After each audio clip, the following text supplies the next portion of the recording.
बच्चों, तो कैसे हैं आप लोग। मैं आशा करता हूँ आप लोग बहुत ही अच्छे होंगे। और मेरा पिछला भी लेक्चर आपको काफ़ी शानदार लगा होगा।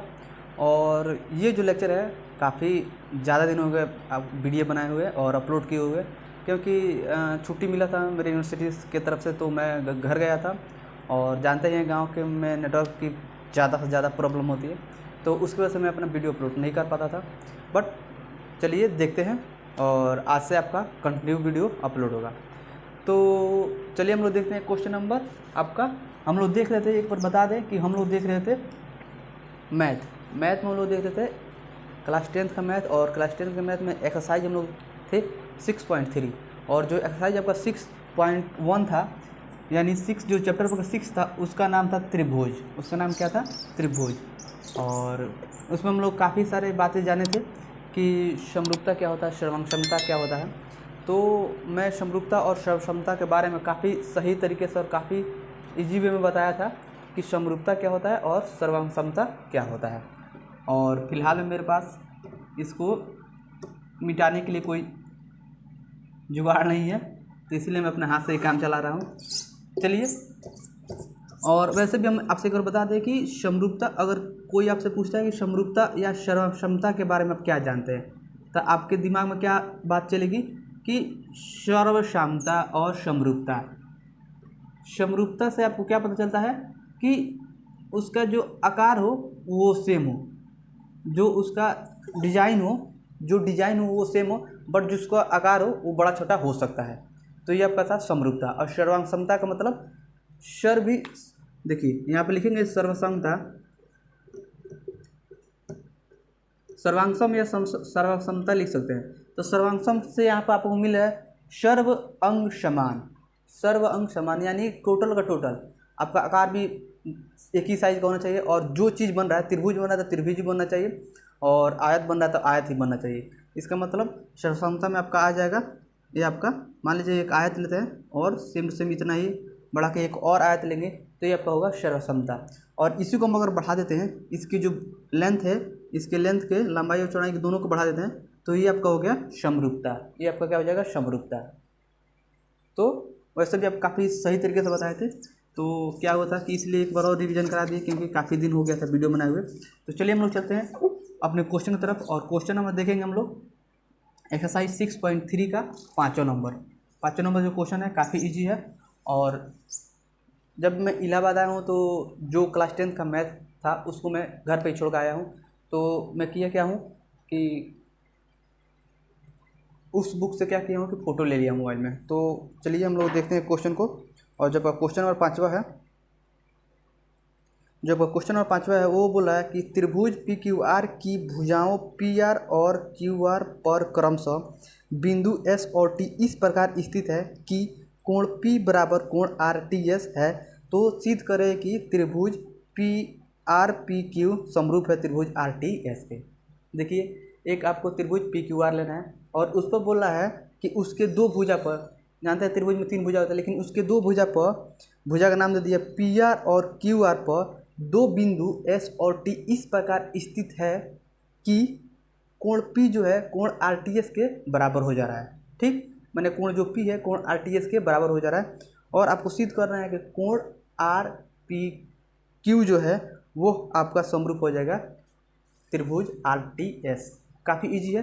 चलिए मैं क्या करता हूँ कि सबसे पहले डायग्राम बनाता हूँ। मान लीजिए कि बोला कि एक आपको एक त्रिभुज लेना है, तो आप जैसे चाहेंगे वैसे त्रिभुज ले सकते हैं। चलिए मान लीजिए कि हम त्रिभुज ले लिए, यहाँ पे एक त्रिभुज लेते हैं।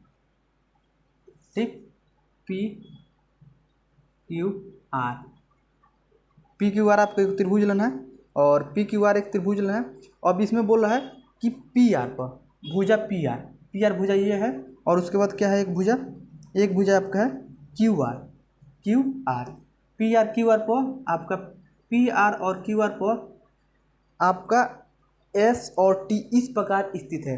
तो देखिए पी आर पर जो है आपका पी आर भुजा पर आपका टी स्थित है, और सॉरी एस स्थित है क्योंकि एस पहला है, और आपका क्यू आर पर टेप का टी स्थित है। तो इसको क्या करेंगे, इसको मिला देंगे, इसको हमने मिला दिया। ठीक, अब यहाँ पर बोल रहा है कि इसको सीधा कर लेंगे, इसको जब सीधा करेंगे तो वो यहाँ आएगा। इसको मैं 1 मिनट इसको ऐसे सीधा कर लेते हैं, ये बिंदु यहाँ पर माने, तो ये आपका हो गया टी।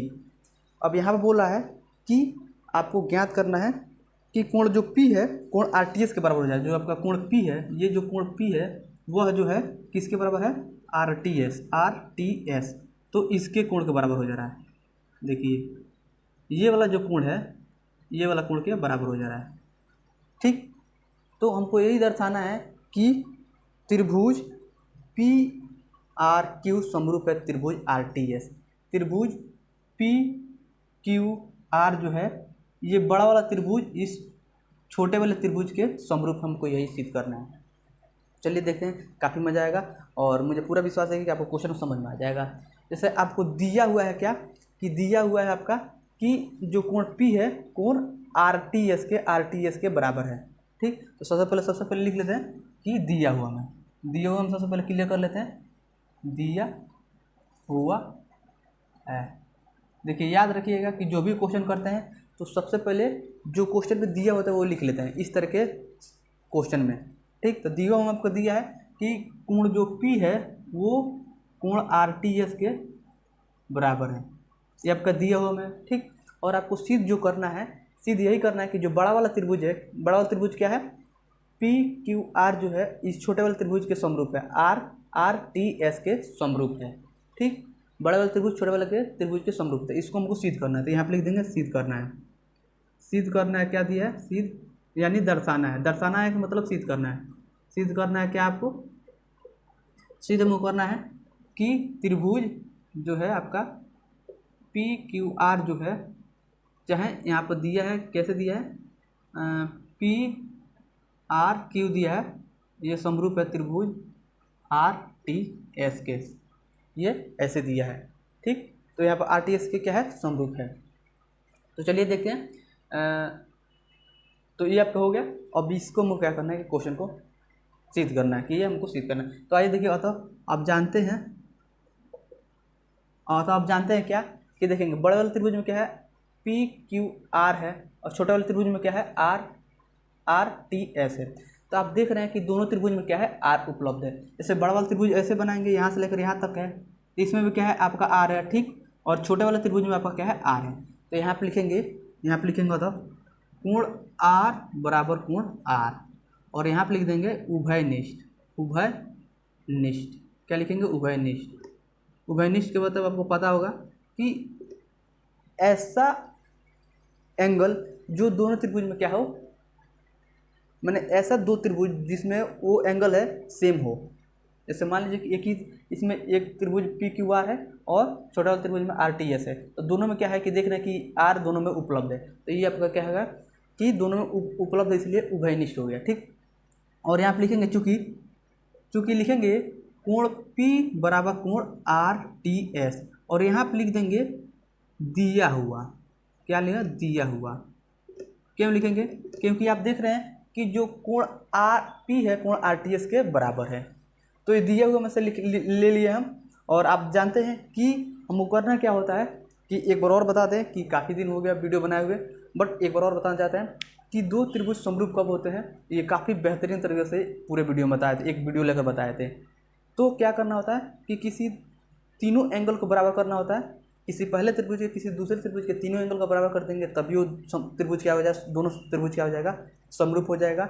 या पहले त्रिभुज का एक कोण और दो भुजा दूसरे त्रिभुज के एक कोण और दो भुजा का बराबर हो जाएगा, तभी वो त्रिभुज समरूप हो जाएगा। या पहले त्रिभुज का तीनों भुजाएं दूसरे त्रिभुज के तीनों भुजाएं के बराबर हो जाएगा, तभी वो त्रिभुज समरूप हो जाएगा। यानी एक ही अनुपात में हो तभी वो समरूप हो जाएगा। ठीक, और एक और था कि किसी त्रिभुज के दो कोण अगर बराबर हो जाते हैं तभी वो त्रिभुज क्या हो जाएगा? समरूप हो जाएगा। मैंने पहले त्रिभुज का दो कोण दूसरे त्रिभुज के दो कोण के भी बराबर होते हैं तभी वो त्रिभुज क्या हो जाएगा? समरूप हो जाएगा। तो आप देख रहे हैं कि पहले वाले त्रिभुज में PQR में R था और RTS में भी R है, तो एक यहाँ पर हो गया, तो एक यहाँ पे एक कोण को बराबर कर दिए। और आप देखें कि दिया हुआ में लिखा है कि कोण P जो है कोण RTS के बराबर है। कोण P जो है कोण RTS का मतलब कोण जो P है कोण T के बराबर है। तो कोण जो P है जो RTS के बराबर है, तो आपका 2 हो गया। अब यहाँ पे लिखेंगे चूँकि एंगल समरूपता से चाहे कसौटी से, समरूपता कसौटी से त्रिभुज पी आर क्यू समरूप है त्रिभुज आर टी एस। ये आपका, यही आपको सिद्ध करना है। बस सिंपल हो गया। आपको जो भी सिद्ध करना उसी त्रिभुज में चलेंगे और आसानी से क्वेश्चन को हल कर ले जाएंगे। आप देख रहे थे कि हमको त्रिभुज पी क्यू आर में आर है, त्रिभुज आर टी एस में भी आर है, तो ये दोनों आर जो है उभयनिष्ठ है, तो इसलिए एक बार इसको ले लिए। और आपको दिया हुआ में लिखा है कि कोण जो पी है कोण आर टी एस के बराबर है, तो ये भी एक एंगल बराबर हो गया और दो एंगल बराबर हो गया। तो आप पढ़े हैं कि एंगल समरूपता से, एंगल कसौटी से या समरूपता से क्या हो गया, दोनों त्रिभुज पी आर क्यू समरूप हो गया त्रिभुज आर टी एस के। तो ये आपका था। चलिए हम देखते हैं अगला क्वेश्चन। और ये आपका जो क्वेश्चन था एक बार लिख देते हैं। जो आपका एक्सरसाइज है, एक्सरसाइज 6.3 का क्वेश्चन नंबर है आपका, क्वेश्चन नंबर जो था ये आपका 5वां था। एक्सरसाइज 6.3 का क्वेश्चन नंबर 5वां था। चलिए हम लोग अगला क्वेश्चन देखते हैं और क्वेश्चन नंबर देखते हैं 6ठा नंबर क्वेश्चन। 6ठा नंबर क्वेश्चन काफ़ी ईजी है और काफ़ी करने में मज़ा भी आएगा। जो 6ठा नंबर क्वेश्चन है यानी 6वां नंबर जो क्वेश्चन है वह क्वेश्चन है आपका सर्वसमता के नियम पे। वो आपका जो क्वेश्चन डिपेंड है वो सर्वसमता के नियम पर डिपेंड है। और सर्वसमता के नियम आपसे लिखवाए नहीं है लेकिन बता दिए कि सर्वसमता का मतलब होता क्या है, सर्वांगसम का मतलब होता क्या है। सर्वांगसम का मतलब क्या होता है कि अगर दो त्रिभुज है तो पहली जो भुजा होगा दूसरे त्रिभुज के भुजा के एकदम सेम बराबर होना चाहिए, यानी सारे के सारे अंग बराबर होना चाहिए, भुजा हो या एंगल हो। कोई दो त्रिभुज सर्वांगसम कम होंगे तो उसके तीनों जो भुजा होंगे वो दूसरे त्रिभुज के तीनों भुजा के बराबर हो जाए, या तीनों जो एंगल होंगे उस दूसरे त्रिभुज के तीनों एंगल के बराबर हो जाए। यानी क्या कि जो भी वैल्यू है एंगल का मान जो भी अगर 90 है तो उस त्रिभुज का भी एंगल का मान होना चाहिए 90, तभी जाके वो सर्वांगसम होगा। या जो भुजा की जो लंबाई है, यानी मान लीजिए कि हम आपसे पूछे सिंपल में कि एक मिनट, आप सिंपल में पूछे कि ये आपका पी क्यू आर है त्रिभुज, ठीक, और एक और त्रिभुज लेते हैं यहाँ पर लेते हैं ए बी सी। तो और ये भुजा 1 सेंटीमीटर, तो ये भी आपका 1 सेंटीमीटर हो जाएगा। ये 2 है तो ये भी आपका 2 कर देंगे, ये आपका 3 है तो ये भी आपका 3। तब ये जाकर त्रिभुज क्या होगा, ये दोनों त्रिभुज क्या होगा आपस में सर्वांगसम होंगे, ठीक, याद रखिएगा। या इसके तीनों एंगल को भी बराबर कर सकते हैं, इसको भी क्या कर सकते हैं आप, इसको ये आपका 90 है मान लीजिए और ये भी आपका 90 है, ठीक, तो इसको क्या कर देंगे, तो ये आपका हो जाएगा 45 डिग्री और ये भी आपका 45 डिग्री हो जाएगा। और इसमें भी 45 होना चाहिए, इसमें भी आपका 45 होना चाहिए, तब जाकर त्रिभुज क्या हो जाएगा, दोनों त्रिभुज क्या हो जाएंगे, सर्वांगसम हो जाएंगे। तो सर्वांगसम होने में यह क्या है कि पहले भुजा दूसरे भुजा के बराबर होना चाहिए, और मैं यानी कि तीनों भुजा के बराबर होना चाहिए। जो लेंथ है कि लेंथ की जो लंबाई है सेम होना चाहिए, और जो एंगल भी है दोनों त्रिभुज में सेम होना चाहिए, तो वो त्रिभुज क्या है सर्वांगसम हो जाएंगे। चलिए देखते हैं क्वेश्चन करते हैं। दिया आपका क्वेश्चन नंबर 6ठा, और जो क्वेश्चन नंबर 6ठा है इसको हम लोग जो फोटो लिए थे इससे हम लोग पढ़ लेते क्वेश्चन क्या कह रहा है। तो क्वेश्चन कह रहा है 6ठा नंबर क्वेश्चन की आकृति 6.737 में दिया है।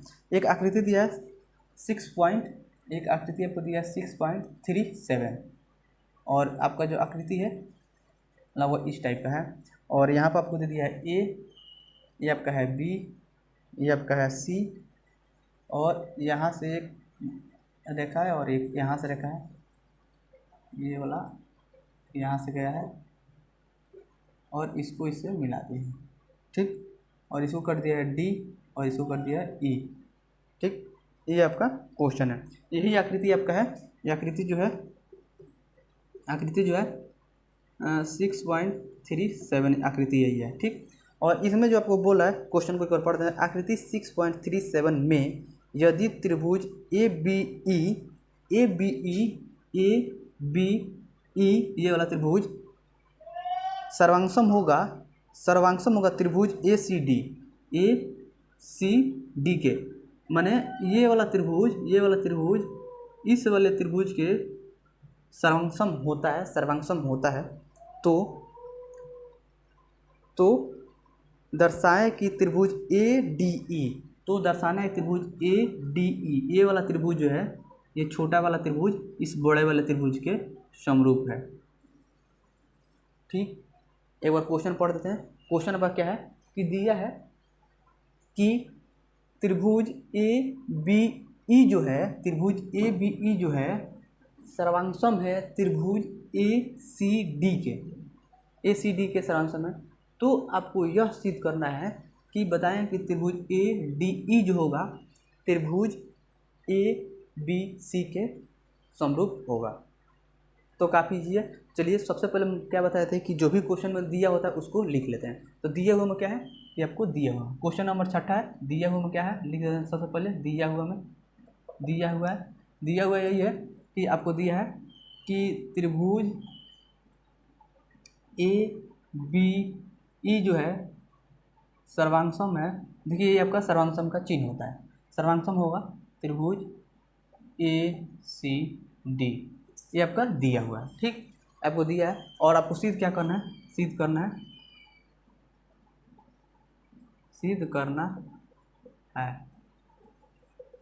है आपको त्रिभुज, ये छोटा वाला जो त्रिभुज होगा बड़े वाले त्रिभुज के समरूप होगा। त्रिभुज ए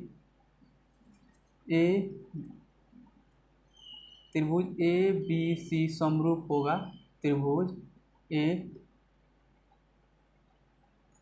पहले छोटा वाला त्रिभुज का नाम दिया ए डी ई जो होगा समरूप होगा त्रिभुज ए बी सी के।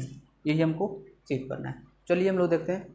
चूँकि ये जब यहाँ से चलेंगे तो लिखेंगे सर्वांगसमता के नियम से, सर्वांगसमता के नियम से।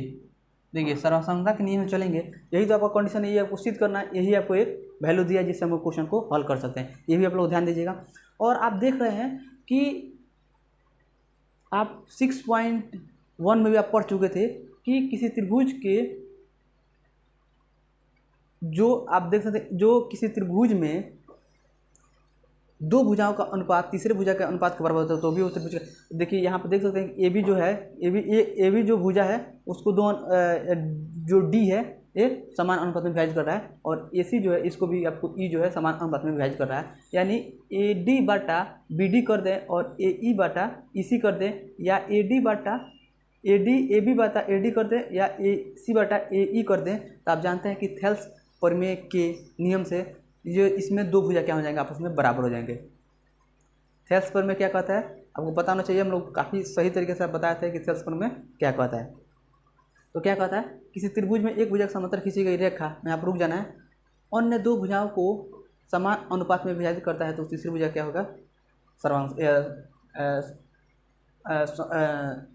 वो थेल्स प्रमेय का नियम शायद यही कहता है। ठीक, थोड़ा सा मिस्टेक हो रहा है बट वो यही होगा कि ए डी जो होगा वो बी डी के बराबर होगा, और जो एक ही अनुपात में होगा ए ही होगा, और ए सी का एक ही अनुपात में हो जाता है तो वो दोनों भुजा आपस में क्या हो जाएंगे, बराबर होते हैं। तो आप जानते हैं एक ही अनुपात में होता है। तो आप जानते हैं कि इसको अगर बराबर कर सकते हैं, इसको जब आप बराबर कर देंगे तो आपको क्वेश्चन आसानी से हल कर जाएगा। तो यहाँ सर्वांगसमता के नियम से ये जो ए बी जो भुजा है वो आपको ए सी के बराबर कर देंगे, ए सी के बराबर कर देंगे। जो ए बी जो भुजा है वो आपका ए सी के भुजा के बराबर कर दिए, और यहाँ पर इसको मान लेंगे इक्वेशन 1, और जो ए ई है ए ई इसको कर देंगे हम किसके बराबर, ए डी के बराबर, ए डी के बराबर रखिए। ए बी जो है इसके पहले ए सी के बराबर कर दिए, और जो ए ई है उसको ए डी के बराबर कर दिए। ठीक, इसको मानेंगे इक्वेशन 2। अब देखिए लिखेंगे, अब देखिए ए बी बटा ए डी, इसको आगे पीछे कर देंगे। चूँकि लिखेंगे चूँकि इक्वेशन 2 से इक्वेशन 2 में चलेंगे, इसको इधर कर देंगे, इसको इधर कर देंगे। क्यों करेंगे बता रहे हैं, ए डी बराबर आपका ए ही हो जाएगा। क्यों किए ये इसलिए किए कि जब हम देख रहे हैं कि ए बी बाटा ए डी करेंगे तो हमको ए बी तो मिल जाता, लेकिन ए डी यहाँ पर नहीं मिल रहा था, ए ही मिल रहा था। जब भाग देंगे इक्वेशन 1 में इक्वेशन 2 से भाग देते हैं, आप देखेंगे सही तरीके से, जब इक्वेशन 1 में इक्वेशन 2 से भाग देते हैं तो हमको क्या मिलता है, ए बी बाटा ए ही मिलता है। तो ए बी बाटा हमको ए ई नहीं चाहिए, ए डी चाहिए। तो इसलिए अब जानते हैं कि जब बराबर है तो इसको हम इधर कर दिए, इसको इधर कर दिए, अब हमको ये मिले। तो लिखेंगे चूँकि इक्वेशन 1 भागे चाहे इक्वेशन 3 भागे इक्वेशन क्या कर देंगे 1। ठीक, तो ए डी बटा पर क्या हो जाएगा, ए बी और आप ए ई बटा क्या हो जाएगा आपका ए सी, ये आप देख सकते हैं। ऐसे करेंगे तो इसको मान लेंगे इक्वेशन 4, इसको क्या मान लेंगे इक्वेशन 4। अब देखते हैं कि अब जानते हैं कि अगर ए डी जो है ए बी के बराबर हो जाए और ए ई जो है ए सी के एक ही अनुपात में हो जाता है तो थेल्स थ्योरम के अनुसार से वो दोनों त्रिभुज क्या होंगे, बराबर हो जाते हैं। ठीक, तो यहाँ पर लिखेंगे चूँकि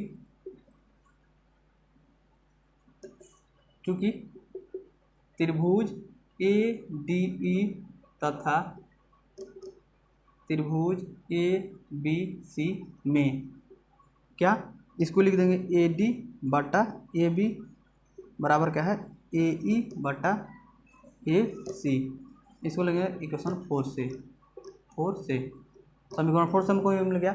आप देख रहे हैं कि पहले त्रिभुज के दो भुजा और मैंने पहले त्रिभुज के दूसरे त्रिभुज के दो भुजा को एक ही अनुपात में कर दिए। ठीक, अब जानते हैं कि त्रिभुज कब समरूप होता है, तो किसी त्रिभुज के दो भुजा और एक एंगल किसी दूसरे त्रिभुज के दो भुजा और एक एंगल बराबर होता है, तब जाकर समरूप होता है। तो आप देख रहे हैं कि दो भुजा क्या है, आपस में बराबर हो गए, दो भुजा जो आपस में बराबर हो गए। तो आपको करना क्या है कि आप देख रहे हैं कि जो त्रिभुज ए बी सी में देखेंगे, चूँकि ये जो एंगल है ए एंगल वो आपको त्रिभुज ए बी सी में देखिए ए डी ई में भी अवेलेबल है और ए बी सी में भी अवेलेबल है। तो यहाँ पे लिखेंगे कोण ए बराबर कोण ए, इसको लिख देंगे उभयनिष्ठ। तो आप देख रहे हैं कि दो भुजा और एक एंगल क्या हो गया, बराबर हो गया। देख रहे हैं कि दो भुजा और एक एंगल क्या हुआ, बराबर हो गया। तो लिखेंगे चूँकि साइड एंगल साइड समरूपता से त्रिभुज ए डी ई समरूप त्रिभुज ए बी सी, ये आपको यहाँ से सिद्ध हो गया। देखिए कुछ करना नहीं था, बस यहाँ पर सर्वसमता के नियम को बता दिए थे काफ़ी सही तरीके से। और सर्वसमता का नियम क्या कहता है कि जो पहला का भुजा का जो लेंथ होगा दूसरे भुजा के लेंथ के बराबर है। पहले त्रिभुज के जो तीनों भुजाओं का जो लेंथ होगा दूसरे भुजाओं का तीनों भुजा के लेंथ मतलब लंबाई या चौड़ाई जो भी हो उसके भुजा के बराबर होना चाहिए। और उसके तीनों जो एंगल का वैल्यू होगा, मान लीजिए 45 होता है तो दूसरे त्रिभुज का भी तीनों एंगल का वैल्यू 45 होना चाहिए, तब जाकर वो सर्वांगसम होगा। तो यहाँ पर जब सर्वांगसम हो गया है त्रिभुज ए बी ई और त्रिभुज ए सी डी, तो जब सर्वांगसम हो गया इसीलिए इसके भुजा को क्या किए हैं, बराबर कर दिए हैं। यहाँ पर याद रखिएगा, यहाँ से हम लोग इसको बराबर किए हैं। जब जानते हैं कि ये त्रिभुज और ये त्रिभुज आपस में सर्वांगसम है इसलिए इसके भुजा क्या किए हैं, बराबर कर दिए हैं। तो ए बी को हम लोग ए सी के भुजा को बराबर कर दिए हैं और ए ई जो है वो ए डी के भुजा को बराबर कर दिए हैं। और उसके बाद क्या किए हैं कि पहले त्रिभुज में दूसरे त्रिभुज से क्या किए हैं, भाग दिए। तो जब भाग देंगे तो आप देख रहे हैं कि ए बी बटा ए ई मिलता है और ए बी बटा हमको ए ई नहीं चाहिए, हमको ए बी बटा ए डी अगर मिल जाता है, चाहे बी डी चाहे ए डी मिल जाता है, तो हम जानते हैं कि थेल्स थ्योरम के अनुसार से ये भुजा एक ही अनुपात में हो जाएंगे। ठीक, तो वही किए हैं कि इसको अब जानते हैं कि जब बराबर है तो इसको इधर उधर कर दिए। तो यहाँ पर इसको आगे ए डी को पहले कर लें और ए ई को बाद में कर दिए। और यहाँ पर क्या किए कि जो समीकरण 3 है उसमें 1 से भाग दिए। समीकरण ए डी में हम क्या किए, ए बी से भाग दे दिए और ए ई में जो है ए सी से भाग दे दिए। अब यहाँ पर देख रहे हैं कि त्रिभुज ए डी ई और त्रिभुज ए बी सी में चलेंगे, त्रिभुज ए डी ई तथा त्रिभुज ए बी सी में चलेंगे। तो अब देख रहे हैं कि इनके दोनों भुजा क्या होगा, बराबर हो गया। दो भुजाएं इसका एक ही अनुपात हो गया। और अब देख रहे हैं कि दोनों त्रिभुज में एंगल ए क्या है, उभयनिष्ठ है। तो यहाँ पर उभयनिष्ठ कर दिए। और यहाँ पर दो भुजा और एक एंगल साइड समरूपता से दोनों त्रिभुज क्या होंगे, समरूप होंगे। तो चलिए 2 क्वेश्चन बता दिए, ये क्वेश्चन को करिए। और आपको अगर कहीं भी डाउट होता है तो आप क्वेश्चन को कमेंट में जरूर कमेंट्स कीजिए कि सर मुझे यहाँ पर समझ में आया। चलिए अगर वीडियो अच्छा लगा हो तो लाइक कीजिए, कमेंट कीजिए, शेयर कीजिए और चैनल को सब्सक्राइब करना नहीं भूलिएगा। धन्यवाद।